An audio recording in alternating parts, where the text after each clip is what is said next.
Hi guys, তোমরা দেখতে পাচ্ছ বাপি টেলার্স। এখানে মেশিন সারানো হয়।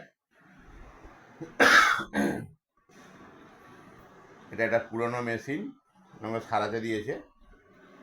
এ দেখো, এটা রেখে বলে হুক। এইটাকে বলা হয় হুক।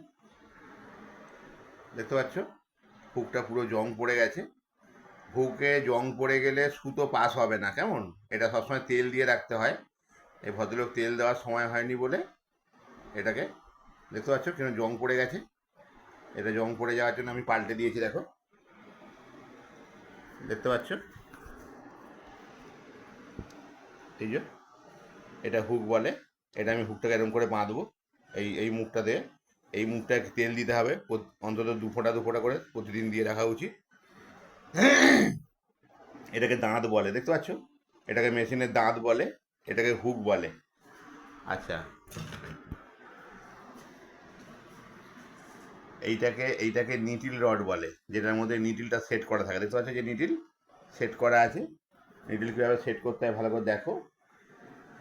দেখো, এইটা হচ্ছে বাম দিকে থাকে, এই যে ছেলা দিকটা, সোজা চেরা দিকটা বাম দিকে থাকে। আর এই যে ছেলা দিকটা দেখতে পাচ্ছ,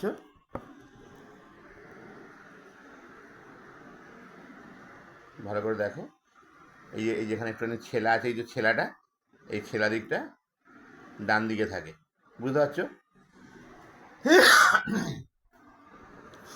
এইটাকে মেশিনের দাঁত বলে। এ দেখো, এটাকে দাঁত বলে। এটা কাপড়টাকে টানে। এটাও জং পড়ে গেছে, এটা আমি দেখো নতুন লাগিয়ে দিয়েছি।